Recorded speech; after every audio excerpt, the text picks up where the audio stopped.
오늘 말씀의 제목은 말씀하신 대로 행하니라 라는 제목으로 말씀을 나누겠습니다.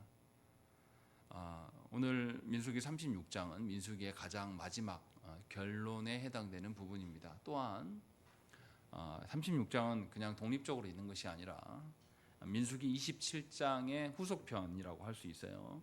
우리가 27장을 다시 생각을 해봐야 됩니다. 27장에서 슬로보앗의 딸들이 모세에게 나와서 요청한 것이 있어요. 뭘 요청했냐면 자기 아버지가 아들이 없기 때문에 기업을 이을 사람이 없어요. 그래서 이 기업이 없기 때문에 이 자칫하면 이 자기 아버지 슬로보앗이 종족의 계보에서 삭제될 위험이 있다. 그러니 그 기업을 우리에게 줘서 아버지가 그 종족에서 계속 그 이름이 유지될 수 있도록 해달라고 요청을 합니다. 그래서 하나님께서는 뭐라고 말씀하시냐면 이 슬로보앗의 딸들의 요청이 옳다라고 인정하면서 슬로보앗의 딸들에게도 기업을 이을 수 있게 하시고, 이것을 계기로 인하여서 이스라엘의 모든 지파에서 아들이 없다고 해도 딸들에게 그 기업을 이을 수 있도록 아예 규례로 하나님께서 삼으셨던 것이 27장의 내용입니다. 그런데 이제 오늘 그렇게 하나님께서 정하고 나니까 오늘 36장에 보니까 문제가 생겼어요. 하나님이 그렇게 말씀하시고 나니까 또 다른 문제가 생기는 것에 대해서 이스라엘의 므낫세의 지휘관들이 하나님께 나와서 요청하는 것이 오늘 36장의 내용입니다. 그럼 여기서 이제 우리가 살펴야 될 게, 하나님께서 허락해 주셨는데 그 일로 또 다른 문제가 발생했을 때 하나님은 어떻게 대처하시는가라는 것, 그리고 또 왜 이 사건을 민수기 제일 마지막에 두고 있는가라는 거죠. 도대체 민수기의 결론과 슬로보앗의 딸들이 하나님의 땅에 대한 것을 행할 때에 그게 무슨 관계가 있는가를 우리는 살펴보아야 됩니다. 먼저 보시면 1절부터 4절의 내용이 이제 발생한 일에 대해서 이야기를 합니다. 무슨 이야기를 하냐면, 내용은 어렵잖아요. 간단합니다. 슬로보앗의 딸들이 슬로보앗이 기업 이은 것을 자기들이 받았어요. 받으면 이제 어떻습니까? 이 슬로보앗의 딸들이 만약에 다른 지파의 남자들하고 결혼하게 되면 그러면 그 여인들이 그 땅을 갖고 그 지파로 가버릴 거 아니냐. 그래서 희년이 와도 하나님께서 주신 땅이 우리에게 딱 있어야 되는데 그 땅이 다른 지파로 넘겨져 가는 거 아니냐라는 것에 대한 질문입니다. 이렇게 므낫세에 있는 수령들이 나와서 질문하는 이유가 있어요. 그냥 자기들이 땅 뺏기기 싫어서 이기적으로 이렇게 질문하는 게 아닙니다. 하나님께서는 신명기 27장 17절에 보시면 뭐라고 되어 있냐면, 그의 이웃의 경계표를 옮기는 자는 저주를 받을 것이라 할 것이요 모든 백성은 아멘 할지니라 라고 되어 있어요. 무슨 말이냐면, 하나님께서 이스라엘 백성들에게 이제 가나안 땅에 들어가면 땅을 분배받을 텐데 하나님께서 지파별로 분배한 그 땅의 경계를 누구도 옮길 수 없다라고 하나님께서 명령하셨고, 그래서 자기 지파는 각기 자기의 지파에게 주어진 땅들만 소유하면 되는 거예요. 그것이 하나님께서 명령하신 방법입니다. 그래서 하나님이 주신 약속의 땅에서는 살아가는 데 방식에 있어서 세상과 달라요. 세상은 땅도 뭐로 생각합니까? 우리나라에서 돈 쉽게 가장 잘 버는 거, 온 국민이 이거 건드리면 분노하지 않습니까? 뭡니까? 부동산이에요. 우리나라는 부동산도 우리가 갖고 있는 재산 군림의 수단으로 생각을 합니다. 그래서 부동산 이용하지 않는 것이 멍청한 사람으로 취급받는 거죠. 그래서 어떻습니까? 부동산 정책 잘 피면은 그 당 잘못 펴면 그 당은 표도 안 줘요. 그래서 대통령이 바뀌어 버리잖아요. 이게 우리의 욕망입니다. 그런데 성경은 이것에 대해서 하나님 극도로 싫어하심을 보여줘요. 그래서 이웃의 경계표를 옮기지 말라고 하나님께서 말씀하십니다. 그러니까 다시 말하면 이 지금 므낫세 지파의 그 족장들이, 수령들이 나와서 모세에게 질문하는 것은 너무나 합당해 보여요. 자신들의 사적 욕망에 찌들어서 지금 뭔가를 요청하는 것이 아닙니다. 하나님이 주신 기업을 그대로 이어가야 돼요. 그러니까 지금 민수기 36장의 상황은 뭐냐면 하나님께서 주시겠다고 하신 그 약속의 땅을 존중하기 때문에 이것에 대해서 미리 지금 질문하고 있는 겁니다. 또 지금 상황이 이스라엘 백성들이 앞으로 해야 될 일이 뭡니까? 하나님이 약속하신 그 땅을 정복해야 돼요. 근데 정복할 때 지금 36장에서 보여주는 건 뭡니까? 주시겠다고 했으니까 욕심껏 정복하라는 겁니까? 하나님께서 주시겠다고 한 약속을 믿고 하라는 겁니까? 믿고 하라는 거예요. 그리고 그 땅은 하나님께서 하나님의 뜻하신 대로 나눌 거니까 욕심 낼 필요가 없어요. 내가 정복 전쟁에서 많은 공을 세웠다고 해서 하나님이 더 많은 땅을 주시고 내 가족에게는 더 부유하게 주고 남들과 뭐 격차를 두게 이렇게 하시지 않는단 말이죠. 우리가 앞에서도 보았지만 어떻습니까? 인구가 많은 지파는 어떻게 하라고요? 더 많이 주고 적은 지파는 더 적게 줄 거다 하면서 하나님께서 말씀하셨어요. 그래서 제비뽑기 하라고 했는데 제비뽑기가 의미가 뭐라고요? 하나님의 그 의도대로 된 것을 확인하는 장치일 뿐이에요. 하나님의 뜻하신 대로 되어지는 것을 확인하는 장치예요. 그러니까 지금 정복전쟁을 앞둔 사람들에게 이 하나님의 약속에 대한 하나님이 명령하신 그 땅의 경계석을 옮길 수 없다라는 것들이 이스라엘 백성들 또 므낫세의 그 수령들에게 그런 마인드가 있다라는 거죠. 그래서 이 문제를 가지고 하나님께 나온 거예요. 그러니까 지금 이 사람들이 슬로보아스의 딸들도 그렇고 지금 이 므낫세의 수령들이 하나님의 약속을 존중합니까? 존중하지 않습니까? 매우 존중하고 있는 거죠. 그 차원에서 지금 나와서 묻는 거예요. 그러니까 얼마나 귀한 겁니까? 하나님의 약속에 대한 신뢰를 갖고 있고 그 신뢰를 근거하여서 이 하나님의 약속이 나 때만 아니라 누구에게도 우리 후손들에게도 계속 지속될 수 있기 위한 그런 차원에서 지금 질문을 하고 있는 것을 우리가 알 수가 있는 것입니다. 그래서 굉장히 이들의 요청은 긍정적이고 하나님의 약속을 소망하는 방식으로 볼 수 있다는 것입니다. 그래서 이들이 요청한 거예요. 그러니까 슬로보아스의 딸들이 요청할 때도 슬로보아스이 아들이 없기 때문에 이 땅에 대한 문제 이게 이제 문제가 될 것 같으니까 그것에 대한 요청을 한 것이고 그래서 하나님께서 슬로보아스의 딸들에 대해서 뭐라고 합니까? 너희 말이 옳다라고 해주셨어요. 그리고 통일하게 5절 말씀 보십시오. 5절에 하나님께서 모세가 여호와의 말씀으로 이스라엘 자손에게 명령하이되 이 말의 의미가 뭐냐면 하나님께서 모세에게 말씀해 주셨고 하나님의 말씀을 모세가 대언했다 이 뜻이에요. 그래서 하나님 뭐라고 하십니까? 요셉 자손 지파의 말이 옳도다라고 하나님께서 동일하게 27장 17절에 있었던 말씀을 동일하게 하나님께서 해주신다는 거죠. 그러니까 이 슬로보아스의 딸들이 요청한 것도 하나님의 약속을 신뢰하는 차원에서 또 므낫세의 수령들이 와서 요청하는 것도 하나님의 약속을 신뢰하는 그런 차원에서 지금 말하고 있는 것을 우리가 알 수가 있어요. 그래서 하나님께서 새로운 질서를 명령하십니다. 그것이 6절입니다. 6절 읽겠습니다. 시작.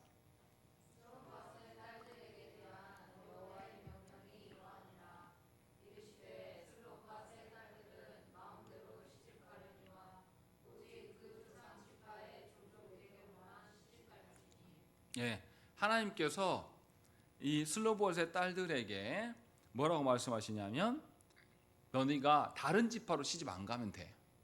그 지파 내에서만 시집 가면 땅의 문제가 바뀝니까? 안 바뀝니까? 바뀔 리가 없다라고 말씀하신다는 것이죠. 이것이 하나님께서 보이시는 말씀이에요. 그럼 여기서 우리가 제한되는 게 생깁니다.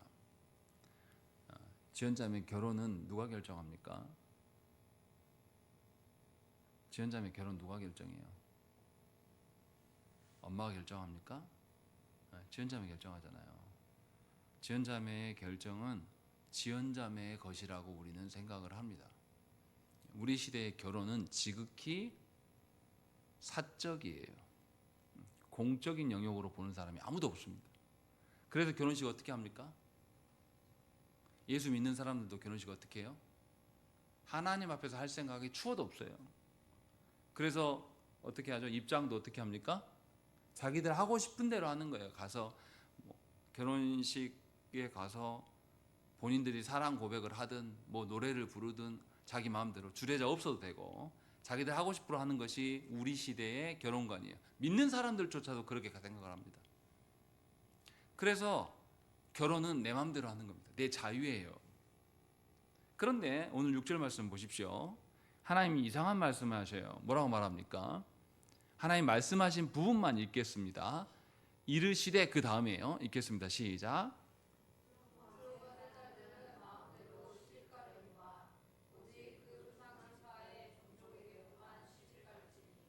하나님이 자유를 주십니까? 주시지 않습니까? 이게 문제라는 거죠. 우리는 이 구절을 보면서 하나님이 자유를 주시지 않았다라고 생각을 하는 거예요. 근데 하나님 뭐라고 말씀하십니까? 마음대로 시집 갈지니. 하나님 자유를 주셨습니까? 안 주셨습니까? 주셨어요? 그런데 뒤에 뭐라고 하십니까? 하나님께서 니네 지파 안에서 찾아, 이렇게 하나님 말씀하신단 말이에요. 이 전라도 땅 넘어가지 마, 이 안에서 찾아, 이렇게 말하면 화납니까? 안 납니까? 아니 이거 좀 너무한 거 아니요? 라고 이렇게 생각한단 말이에요. 자유 안 줬다라고 생각하는 거죠. 이게 이제 오늘 우리가 생각해 봐야 될 문제예요. 하나님께서 그리스도인에게 준 자유는 도대체 뭘까라는 것이죠. 우리는 우리가 살아갈 때에 뭔가 우리의 뜻대로 되어지는 것, 내 뜻대로 돼야지만 직성이 풀리는 그런 존재입니다. 그것이 우리의 죄된 본성이에요. 그래서 예수를 믿어도 바뀌지가 않아요. 여전히 내 뜻대로 안 되면 우리는 어떻습니까? 화가 나요. 참을 수가 없어요. 하나님 믿는다고 하지만 내 뜻대로 안 되면 병납니다. 우리는. 이게 인간의 본질이에요. 누구나 다 그렇습니다. 그래서 인간 사회는 뭐가 있습니까? 내 뜻과 네 뜻과 서로 충돌하게 될 때 이 질서를 잡아야 돼요. 그래서 사람을 만나면 뭐부터 합니까? 서열이 잡힙니다. 특히 한국 사람들 어떠죠? 어떻습니까? 몇 년생이요? 무슨 띠요? 물어봐요. 물어본 다음에 자보다 어리면 어떻습니까? 한 살이라도 어리면 어떻습니까? 말 편하게 할게 하면서 바로 반말 까는 것이 한국인들의 정서예요. 뭐냐면 서열을 먼저 잡아요. 네 뜻과 내 뜻에 충돌될 때 나 이빨로 너는 내 밑에서 라고 정리하는 것이 한국인들의 특징입니다. 이 말은 뭐냐면 하나님께서 우리에게 주신 자유를 가로막으면 우리 참지 못한다는 겁니다. 이게 우리의 본성이에요. 이게 우리의 악한 것이죠. 성경은 지금 이 이야기를 하고 계는 거예요. 하나님께서 슬로보아스의 딸들이 요청했을 때 하나님께서 그래 니네 말이 맞아 라고 하면서 하나님이 새로운 법도를 주셨어요. 그럼 한번 하나님이 져주신 거잖아요. 그리고 나서 이제 두 번째, 이 슬로보아스의 딸들의 요청대로 하게 되면은 수령들의 입장에서는 또 문제가 생겨요. 하나님 주신 그 약속의 땅이 지켜지지 않는단 말이죠. 그래서 이 사람들하고 충돌하게 돼요. 그래서 하나님께서 뭐라고 하냐면 이 여인들에게, 슬로보아 딸들에게 이 지파 안에서만 결혼해라 라고 말씀하신 것이죠. 그러면 이 여인들 입장에서는 또 제한받는 구조가 생긴다는 것이죠. 이것을 이제 우리가 어떻게 봐야 되냐 이 말이죠. 분명히 성경은 결혼을 우리의 사적 영역이라고 말씀하신 적이 없습니다. 아담과 하와에게 하나님께서 서로에게 배우자를 주실 때에 하나님은 돕는 배필로 하와를 주시고 두 사람이 한 몸이 되어서 하나님 주신 사명을 이루라고 하나님께서 말씀하셨어요. 그리고 사도 바울도 신약 성경에서 남자와 여자, 남편과 아내의 역할을 이야기할 때 그리스도와 교회의 역할로 이야기를 합니다. 그렇게 하면서 분명하게 하나님께서 우리에게 배우자와 하나 되는 그 일, 그 결혼의 문제를 사적 영역에 개인의 자유에게 맡겨둔 것이 아님을 우리는 알아야 됩니다. 이것이 하나님께서 우리의 자유를 침범케 하는 것이 아닙니다. 그것이 우리의 존재 방식이에요. 왜 그렇습니까? 인간은 어떻게 존재합니까? 천사는 하나님께서 처음 창조하셨을 때 그 수요 그대로 있었어요. 더 이상 불어나지 않아요. 그런 사람은 하나님이 창조했을 때 한 사람이었고 하나님 더 하셔가지고 두 사람이에요. 그리고 이 두 사람 위에는 다 어떻게 존재합니까? 출생함으로 존재하는 거예요. 남성과 여성이 성행위 해서 낳은 자들이 모든 인류의 존재 방식이란 말이에요. 이것을 떠나서 존재할 수가 없어요. 그런데 우리 시대의 사람들은 어떻게 생각합니까? 결혼하고 안 하고도 누구 마음이에요? 자기 마음이에요. 하나님이 주신 인간의 존재 방식을 누가 결정하는 거죠? 결혼을 안 함으로써 내가 결정해버려요. 그리고 또 결혼해도 어떻게 하죠? 몇 명밖에 못 낳아 라고 누가 정하는 거죠? 우리가 정하는 거죠. 마치 이것이 우리의 자유인 것처럼 이렇게 설명한단 말이죠, 우리는. 그런데 성경에서는 분명하게 뭐라고 말씀하시냐면 하나님이 정해주신 법 아래서의 결혼일 뿐이다 라는 것을 오늘 본문에서 분명하게 우리에게 알려줍니다. 그러니까 하나님께서 정해주신 그 기업을 우리 마음대로 옮기지 않아야 돼요. 하나님 정해주신 그 기업 안에서 우리의 개인의 자유가 존재하는 것입니다. 그러니까 이스라엘이 가나안 땅에 들어가면 지파별로 땅이 정해질 거 아닙니까? 한번 정해지고 나면은 안 옮겨진단 말이죠.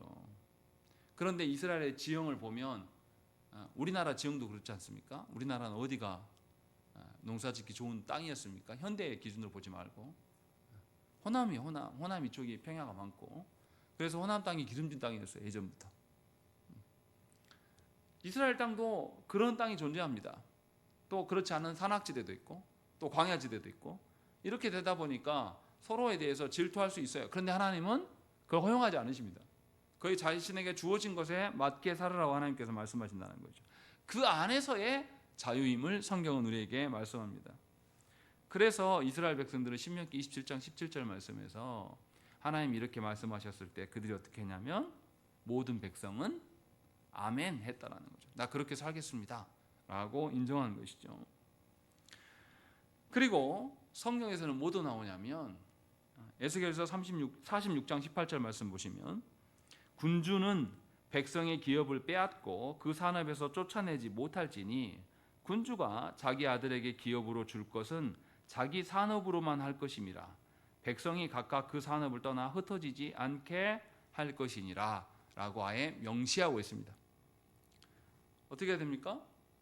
왕이라고 할지라도 왕이 하나님이 주신 지파별로 주신 땅의 것들을 빼앗을 수 있어요, 없어요? 없다고 분명히 말합니다. 자기 아들한테 줄 때는 뭐만 줘라? 너에게 하나님께 주신 그 영역 안에서만 주는 것뿐이야. 왕이라고 해서 백성들의 것들을 가져와서 줄 수 있다 없다? 없다라고 못을 받고 있어요. 그런데 성경의 대표적인 인물이 있죠. 왕인데 남의 것을 빼앗는 아합 왕이 그런 왕이지 않습니까? 아합 왕이 보니까 누구의 포도밭이 그렇게 갖고 싶어요? 나봇의 포도원이 보니까 너무 좋아 보인단 말이죠. 근데 그거 갖고 싶어요. 그런데 이것을 갖고 싶은데 그래서 이제 돈으로 살려고도 합니다. 막 구슬려요. 그러니까 나봇이 뭐라고 대답합니까? 내 조상의 유산을 왕에게 주기를 여호와께서 금하신 것입니다 라고 말해요. 나봇은 율법을 잘 아는 사람이고 하나님의 뜻 안에 살려고 이렇게 이야기를 하는 것이죠.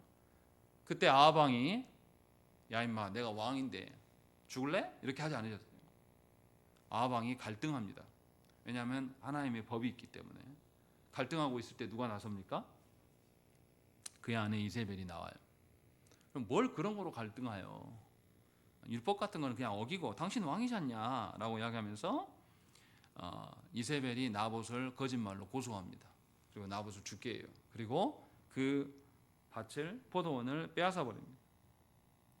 이게 이제 이세벨의 태도인 것이죠. 이세벨은 하나님의 명령 안에서의 자유를 누리는 여자가 아니에요. 원래 이방 신들을 섬기는 여자로 하나님은 없어요. 그 여인에게는 하나님 없는 삶을 살아가는 여인입니다. 그래서 자기 멋대로 행동해요. 그때 엘리야가 아합에게 책망해요. 너 하나님 보시기에 악한 일을 했다 라고 말하면서 하나님께서 반드시 네가 죄에다가 양심을 팔아버린 것에 보응하실 것이다 라고 하나님께서 분명하게 경고하셔요. 그리고 실제로 이제 하나님이 처리하시죠. 이게 이제 성경에 나타나는 겁니다. 여기서 우리는 생각을 해봐야 돼요. 하나님이 우리에게 주신 그 자유라는 것, 그게 도대체 뭔가라는 것. 그래서 하나님이 주신 것 안에서 감사하는 것입니다. 하나님 주신 것 이외의 영역을 넘어서는 것이 아니에요. 그런데 현대인들은 어떻습니까? 우리 현대인들이 산업이 또 과학이 발전하고 보니까 어떻습니까? 수확량이 어마어마하거든요. 우리가 예전에 하나님 주신 자연 그대로의 수확이 아니라 우리의 기술력이 좋아지니까 개념을 상실하기 시작하고 이제 어떻게 되죠? 부가 한쪽으로 몰리기 시작해요. 이 부는 남의 것들에게 공평하게 돌아가는 거 좋아하지 않습니다. 한쪽으로 모여가지고 전에는 볼 수 없었던 어마어마한 권능이 생겨요. 힘이 생깁니다. 그래서 힘이 생기면 반드시 뭐가 일어납니까? 힘이 생겨요. 한쪽으로 힘이 딱 집중해서 모여요. 그러면 내가 힘이 세지면 그 다음 뭐 생각할까요? 나보다 더 힘센 놈들을 찾아서 어떻게 해요? 걔네들도 뺏어오고 싶어요. 그래서 전쟁이 생기는 겁니다. 인류는 항상 살만해지고 인구가 불어나고 하면 전쟁이 일어났어요. 왜냐하면 하나님의 주신 대로 살지 않아요. 하나님이 주신 각자의 것들을 존중하면서 우리는 살지 않단 말이에요. 그래서 우리나라도 그러지 않습니까? 우리나라도 분배하는 걸 좋아합니까? 산업이 다 잘 살게 되기를 원합니까?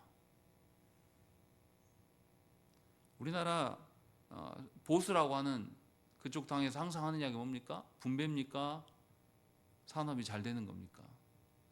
잘 되는 거 강조하고 국민들이 그 보수가 그 사람들이 친일을 했던 군사 독재를 했던 뭐예요? 국민들이 그 사람들을 계속 뽑아주는 거예요. 그 사람들이 과거에 친일을 했던 우리한테 총칼을 겨눴던 상관없어요. 일단 나 잘 사고 보면 좋아요. 그래서 지금도 뭡니까? 윤석열 어게인 하는 인간들이 뭔 말합니까? 돈 이야기 하는 거예요. 지금도. 이재명이 당선되고 나니까 기업하기가 너무 힘들다. 이 이야기는 뭐냐면 하나님의 공의 같은 건 없는 거예요. 그냥 자기에게 유익이 있는 것만 찾는 거예요. 이 아합 왕과 크게 다르지 않아요. 생각이. 하나님이 못하겠다라고 나봇이 분명히 말했어요.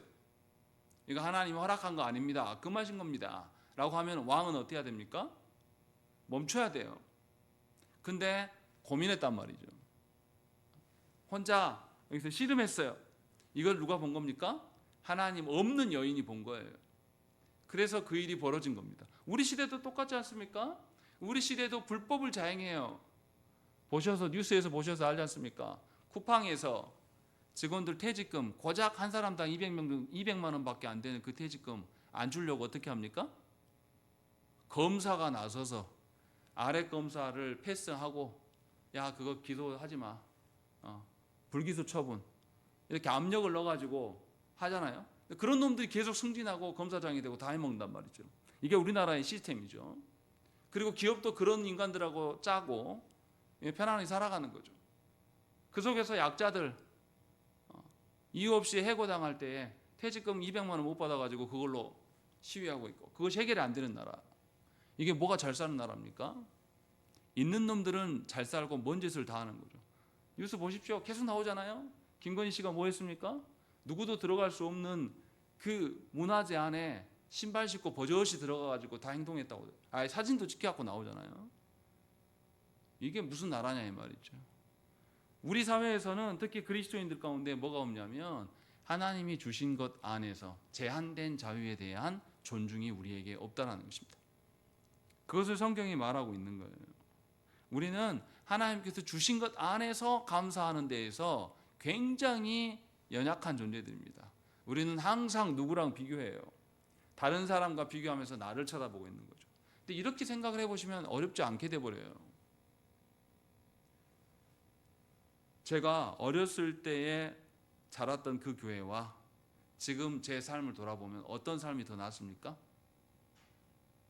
제가 초등학교 시절 때 저희 가정의 형편과 지금 제 가정의 형편과 어느 게 더 나아요? 모르시겠죠. 지금이 더 나았습니다.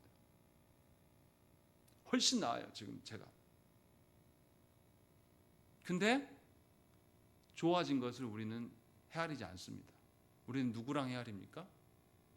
지금 다른 사람과 어떤 사람? 나보다 더 나은 사람, 나보다 더 많이 가진 인간들과 비교만 해요. 우리는 절대로 우리는 하나님이 주셔서 전보다 좋아졌다는 걸 헤아릴 생각 전혀 없습니다. 80년대 당시에 저희 시골에 밥 3끼 못 먹는 집이 있었어요. 정부미 먹는 집, 3끼도 다 온전히 못 먹어서 정부미 먹는 집도 있었고 그런 집이 있었다니까요. 여러분들은 경험하셨는지 모르겠지만, 근데 지금 그런 집이 요즘에 정부미라는 거 찾아보기 쉽지 않지 않습니까? 우리는 그런 삶을 안 살아요. 그런데 더 괴로워하는 거죠. 우리 시대는 자살률이 그때에 비해서 압도적으로 높습니다. 그리스도인들도 다 나죽겠네 나죽겠네요. 근데 다 살만하거든요 사실은. 그런데 놀라운 것은 뭐냐면 그 시절에 하나님을 찾고 구하는 그런 모습들이 있지만 우리는 그런 게 없어요. 누가 기도합니까 요즘에? 교회들도 다 새벽기도 다 문 닫아요. 이제 기도하는 사람 오는 사람이 없으니까. 이게 우리의 현실이에요. 하나님이 주신 것 안에서 우리는 감사할 줄 모릅니다. 우리는 뭐만 찌들어 있습니까? 이상할 정도로 많이 배우고 삶이 좋아지고 이렇게 되니까 우리는 뭐만 늘었습니까? 욕심만 무진정하게 많이 늘었습니다. 그래서 어떻습니까? 여러분들 죄송합니다. 다 주부분들한테 죄송한데 여러분들 집에 냉장고 몇 개씩 있습니까? 그 냉장고가 비어 있습니까? 차 있습니까? 들 데가 없잖아요. 근데 우리는 계속 뭐 합니까? 먹을 게 없다, 먹을 게 없다 이렇게만 한단 말이죠. 욕망이 절제가 안 되는 시대가 된 거예요. 왜냐하면 우리의 욕심이 꽉 차 있기 때문에. 그러나 성경에서 분명히 말합니다. 탐욕은 죄예요. 하나님께서 주신 것 이상을 바라고 소망하고 그것을 품는 것은 죄입니다. 그런데 우리 시대는 이 탐욕에 전부 다 물들어 있습니다. 그래서 젊은이들이 사실 젊은 시대의 가장 젊은이 장점이 뭡니까? 젊은 시절의 가장 장점은 도전할 수 있는 거예요. 그런데 요즘 시대 젊은이들 도전합니까? 도전 안 해요. 젊은 애들이 마인드가 완전히 노인네들 마인드입니다. 그래서 무슨 이야기 나옵니까? 흙수저 금수저 이야기 나와요. 지금 젊은이들이 새끼 밥 먹고 부모님들한테 후원 받으면서 계속 버틸 수 있는 그것과 과거에 80년대에 20대 청년들이 그렇게 할 청년들이 몇 명이나 됩니까? 20대 내내 대학도 다니고 대학원도 다니고 이렇게 지원받고 이렇게 할 수 있는 청년이 몇 프로나 됐을까요? 그 시대에 거의 없는 시절이었어요. 고등학교도 간신히, 그것도 못 나온 분들은 그냥 다 공순이 공돌이 하면서 성에 살았단 말이죠. 그래도 아무 문제가 없는 시대였어요. 근데 우리 시대는 어떻습니까? 젊은이들이 그런 도전 자체를 안 해요. 그리고 자신에게 없는 것만 막 헤아린단 말이죠. 이게 다 우리가 가르쳐 놓은 거죠 사실은. 이렇게 탐욕에 찌든 시대를 살아요. 이런 자들에게 하나님이 주신 것에 대해서 감사하고 살아라. 감사가 될까요? 우리나라 세계 뭐 몇 대 경제 대국이고 뭐 군사력으로는 세계 5위다 어쩌다 막 이런 말 하는데 어디가 그런 게 보입니까? 그런 기상과 진취적인 모습이 우리 시대에 있습니까? 저는 한 30년, 30년만 지나면 대한민국 폭삭 주저앉을 거라고 생각해요. 이대로 계속하면. 젊은이의 가장 강점은 도전하는 건데 그 자체가 없어요. 그리고 자기에게 주어지지 않은 것. 남들은 다 가졌는데 나는 없어. 이것만 계속 헤아리는 것이 우리의 현실입니다. 분명하게 이것을 뒤집는 이야기가 오늘 말씀의 내용이에요. 그래서 그것을 하나님께서 제한된 자유로 여인들에게 주십니다. 바울의 경우를 생각해 보십시오. 바울이 고린도 성도들에게 믿지 않는 자와 멍에를 함께 매지 말라라고 바울이 경고합니다.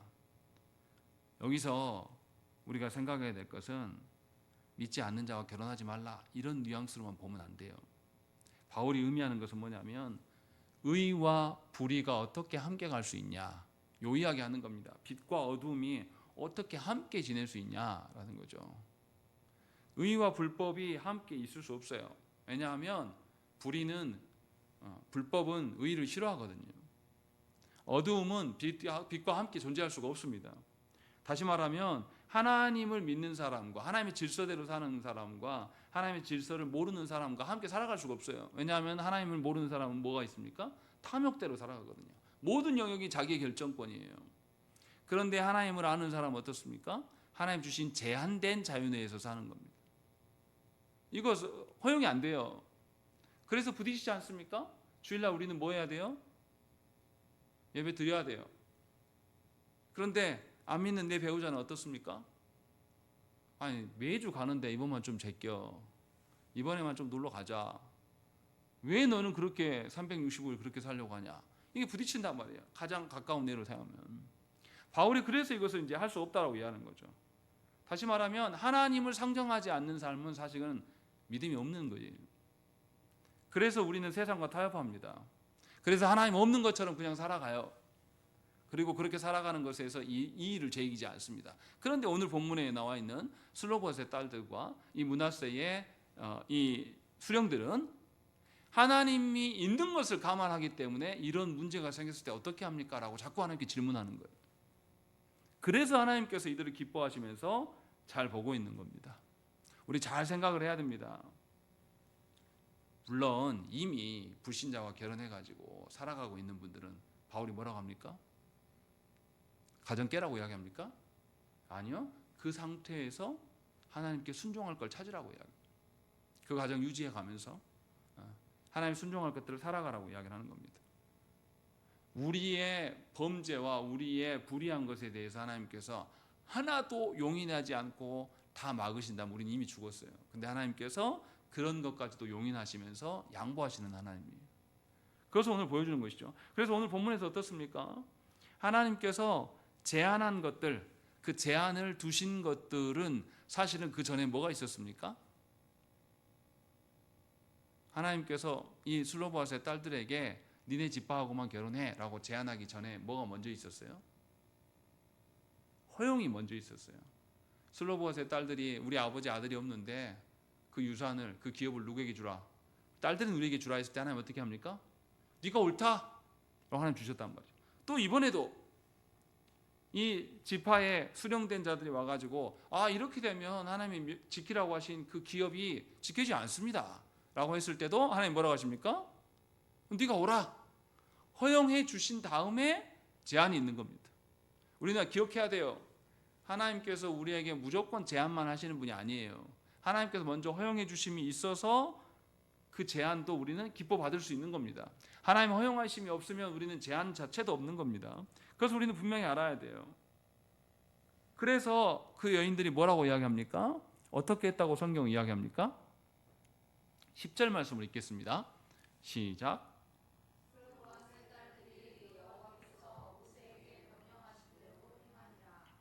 이게 굉장히 중요한 이야기입니다. 여인들에게 제한된 자유를 하나님께서 명령하셨는데 그 여인들은 기꺼이 명령하신 대로 행했습니다 라고 민수기 저자는 기록을 하고 있어요. 이게 왜 중요합니까? 10절에 그 하나님의 명령하신 대로 행했다라는 것이 지금 민수기의 상황에서 맞춰서 생각을 해봐야 돼요. 이스라엘, 하나님께서 이 민수기의 상황이 어떤 겁니까? 민수기 시작은 어디서부터였습니까? 하나님의 율법을 받고 이미 이제 시내산에서 광야로 가려고 출발할 때부터 시작한 거예요. 이스라엘 상황이 어떤 상황입니까? 이스라엘이 애굽에서 하나님께서 건져내셨어요. 건져내셨을 때 누가 봐도 전능하신 하나님으로 확인할 수 있는 것이고, 하나님께서 광야 길을 걸어오면서 만나와 메추라기를 주시면서 굶게 하지 않으시고, 이런 방식으로 언약을 맺어주셨어요. 그리고 나서 이제 하나님께서 너희와 함께 하겠다라고 해서 시내산에서 성막을 만들게 하시고 율법대로 함께 걸어가야 될 것들, 그래서 이제 민수기 초두에 1장부터 10장까지 뭐합니까? 광야길을 걸어갈 때 너희가 어떻게 진행할 것이고 어떻게 멈출 것이고, 그래서 이렇게 준비해라 라는 것들을 하나님께서 명령하시고 그렇게 준비의 길을 쭉 가요. 그런데 이스라엘이 어떻게 합니까? 가면서 하나님을 신뢰하고 의지하면서 우리를 애굽에서 건지신 하나님이다라고 찬양하면서 갑니까?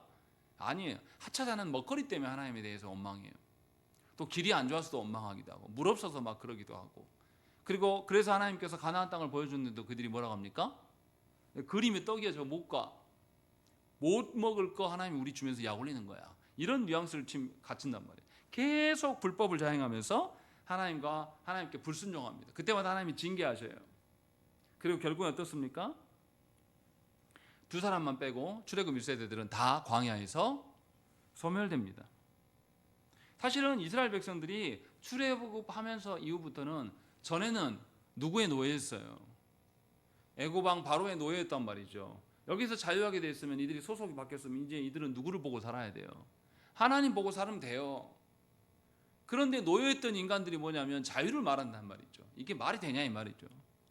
하나님께서는 노예 취급하지도 않아요. 당신의 백성 취급하면서 자녀들 취급하면서 이렇게 인도하셨는데 이들은 그보다 더 큰 자유를 원했다는 거죠. 그렇게 불순종으로 계속 살아가요. 그래서 하나님께서 이들을 다 출애굽 1세대를 소멸하십니다. 그런데 민수기는 그것만 보여주는 것이 아닙니다. 민수기 26장부터는 아예 상황이 달라져요. 하나님께서 출애굽 1세대는 다 소멸시켰으나 여호수아와 갈렙을 빼고 나머지는 다 소멸시켰으나 하나님 어떻게 하신다고 그러죠? 아브라함과 이삭과 야곱에게 약속하신 그 약속 때문에 출애굽 2세대들에게 가나안 땅을 주시겠노라 라고 하나님께서 신실하게 약속을 지켜주시는 것이 민수기의 상황입니다. 그 상황 가운데에서 지금 이 36장의 말씀이 뭐냐면 여호와께서 명령하신 대로 여인들이 행했다라고 말씀하고 있는 거예요. 이 말은 무슨 말입니까? 하나님께서 그렇게 1장부터 쭉 이어오면서 하나님이 듣고자 했던 말씀인 거예요. 사실 이스라엘 백성들은 이제 광야를 지나서 하나님의 약속의 땅에 들어가는 가운 그 방법은 뭐예요? 자기들의 군사력을 키우고 힘을 키우고 자기의 지혜로 뭘 이뤄내는 게 아니에요. 하나님이 명령하신 대로 행하는 것이 그들이 해야 될 전부예요. 이것을 줄곧 하나님은 말씀하셨던 것이고, 그런데 출애굽 1세대들은 하나님 앞에 계속 불평하고 불만하고 하다가 결국은 광야에서 전부 벌받아서 죽었어요. 없어요. 그런데도 하나님께서 출애굽 2세대들에게 다시 기회를 줬는데 민수기의 마지막이 뭐라고 되어 있는 거예요? 하나님의 말씀대로 행했다라고 결과를 짓고 있는 겁니다. 이게 지금 뭐 말하는 겁니까? 민수기 1장부터 10장 넘어가면서부터 11장부터 쭉 내용이 다 무슨 내용이에요? 하나님께 순종하는 내용입니까? 불순종하는 내용입니까? 불순종을 하는데 어느 정도 불순종하냐면 1세대들만 불순종하는 게 아니라 2세대들도 누구 닮아가지고 그의 부모 닮아가지고 똑같이 불순종하는 일만 똑같은 먹거리로 막 한단 말이에요. 기가 막힌 거예요. 그 가짜는 먹거리 같고 이런 식의 불순종의 모습을 계속 보인단 말이죠. 그런데 결론은 뭐가 돼 있어요? 36장은 마무리를 어떻게 하고 있습니까? 하나님 말씀하신 대로 행했다라고 말하고 있는 거예요. 이게 뭘 말하고 있는 걸까요? 예수께서 십자가에 달리실 때에 예수님 좌우편에 누가 있었습니까? 강도가 있었어요. 강도가. 당시에 십자가형을 받는 사람들은 악질 죄수예요. 그냥 평범한 죄수가 아닙니다. 그래서 사형을 시키는데 공개적으로 처형하는 겁니다. 얼마나 참혹합니까? 십자가에 매달아 놓으면 사람 빨리 안 죽어요. 매달아 놓고 어떤 사람은 일주일씩 막 산대요. 죽을 때까지 기다립니다. 근데 그 매달려 있는 사람이 어떻게 하겠어요? 그냥 줄로 묶은 게 아니라 못 박아 놓고 매달리는데 피가 막 줄줄줄줄 계속 셀 거 아니에요. 이 사람이 죽어가면서 막 필요 이상의 피가 나오고 물이 나오면 사람이 환상 보이고 막 소리 지르거든요. 이런 걸 경험해야 되는 거예요. 얼마나 잔인한 형벌입니까? 그런데 예수님 한쪽 편에 있는 강도가 어떻게 되죠? 한쪽은 예수님 계속 욕해요. 근데 한쪽에 있는 강도는 어떻습니까? 주여, 오늘 당신의 나라에 내가 있기를 원합니다. 주님이 허락해 주세요. 강도는 평생 하나님 앞에 죄악된 삶을 살았어요. 그런데 마지막 순간에 어떻게 합니까? 주님께 자신을 걸어요. 이 한 방으로 어떻게 됩니까? 이 사람이 구원받습니다. 민수기가 지금 그 말하고 있는 거예요. 니네 부모와 니네 세대는 하나님의 말씀을 존중하지 않았어. 그런데도 하나님은 하나님의 언약에 신실하여서 언약을 이행하고 계셔. 그러면 우리가 보여야 될 태도는 뭡니까? 과거의 나를 돌아보면서 아이고 우리 부모 세대도 그랬고 나도 그랬는데 순종하기 힘들어요. 이래야 됩니까? 하나님께서 그래도 약속을 지키겠다고 하시면 우리는 어떻게 해야 돼요? 하나님 지금이라도 바다만 주시면 내가 지금이라도 그 약속을 붙들고 살겠습니다 해야 되는 것이 하나님 신실하신 언약에 신실하신 하나님을 향한 우리의 태도야 되는 것을 민수기의 저자는 우리에게 마지막으로 말씀하고 있고, 이 일을 누가 하고 있는 겁니까? 이스라엘의 멋있는 리더급들이 하고 있는 겁니까? 하차자는 인구수에 포함되지 않는 여인들을 통하여서 하나님께서 이것을 보여주고 있는 거예요. 그래서 민수기는 소망이 있는 겁니다. 그리고 민수기 다음이 뭐죠? 신명기예요. 신명기의 말씀은 하나님께서 이스라엘 백성들을 다 모압 평지까지 와서 이제 요단강 건너서 보면 가나안 땅이에요. 이 앞에 두고 모세가 설교한 내용입니다. 하나님의 말씀을 전해요. 민수기에서 이러한 태도를 이스라엘이 갖게 되니까, 그런 말씀대로 행할 정도의 태도를 갖게 되니까 하나님께서 말씀을 주시는, 복 주시는 내용이 신명기의 말씀인 거죠. 그러니까 민수기는 내내 우리의 죄악을 다 드러냅니다. 1세대들도 그렇고 2세대들도. 그런데 너무나 감격적이게도 하나님의 그 언약에 신실하신 하나님을 아무것도 아닌 슬로보아스의 딸들이 소망의 눈으로 바라보면서 하나님, 딸들인 우리에게도 기업을 주십시오. 네가 그런 마음으로 달라고. 오케이, 네가 옳다. 그리고 그 여인들에게도 니네가 말한 대로 기업을 지키려고 하니까 니네 다른 데로 시집 가면 안 돼. 니네 지파를 찾아라. 근데 여인들이 어떻게 합니까? 하나님 감사합니다. 제한된 자유이지만 내가 그 속에서 순종하며 살겠습니다 라고 하는 고백이 10절에 나오는 겁니다. 그리고 실제로 시간이 없어서 다 찾지는 않겠지만 하나님의 말씀대로 행했다라는 기록이 민수기에 굉장히 많이 나와요. 1장 19절, 54절, 2장 33절, 3장 16절, 41절, 51절, 8장, 15장, 17장, 20장, 26장 계속 나옵니다. 27장에 나오고 31장 계속 강조합니다. 이스라엘 모두가 그랬다는 건 아니에요. 모세가 그렇게 행동한 거, 아니 또 이스라엘이 그럴 때도 있고. 지금 민수기의 저자는 그 이야기를 하고 있는 거예요. 무슨 말을 하고 있는 겁니까? 우리는 그럴 수 없는 존재예요. 그런데 하나님은 우리에게 하나님의 말씀을 주시는 이유가 뭡니까? 하나님의 말씀대로 안 살아요 우리가. 그런데도 말씀을 계속 주는 이유가 뭐예요? 제 말이 어렵습니까? 게임을 그만하라고 줄이라고 제 아들한테 막 안타까워가지고 막 달래기도 하고 화도 내보고, 엄마가 왜 이렇게 합니까? 들으라고. 내가 수도 없이 말했는데 네가 지금이라도 한번 들으면 돼. 지금이라도 들으면 괜찮아. 들으라고 말하는 거예요. 하나님께서 우리에게 그렇게 약속을 지켜가신단 말이죠. 애타는 마음으로 우리를 향하여서 그렇게 하시는데 너희가 아멘으로 화답해야 하지 않겠는가? 라는 것이 민수기의 마지막 저자의 말이에요. 그래서 13절에 뭐라고 되어 있습니까? 우리 13절 말씀 읽겠습니다. 시작.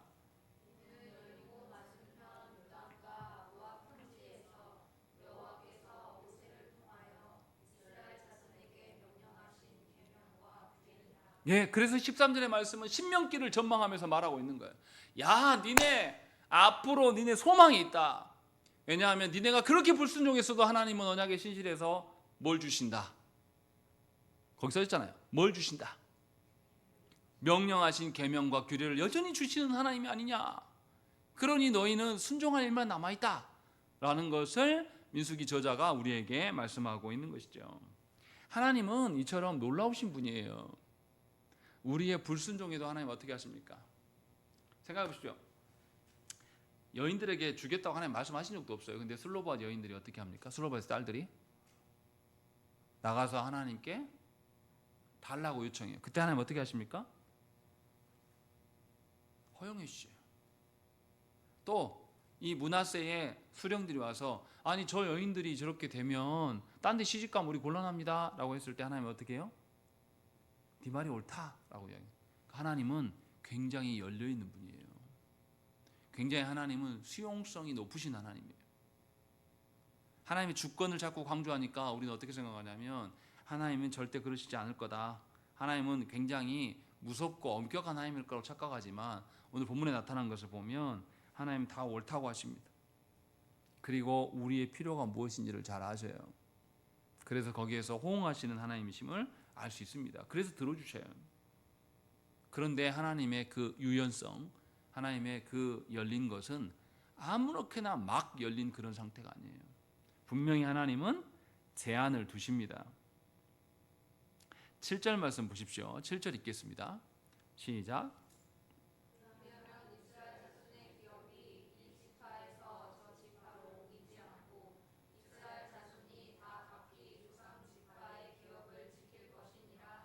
이거 누가 말씀하신 겁니까?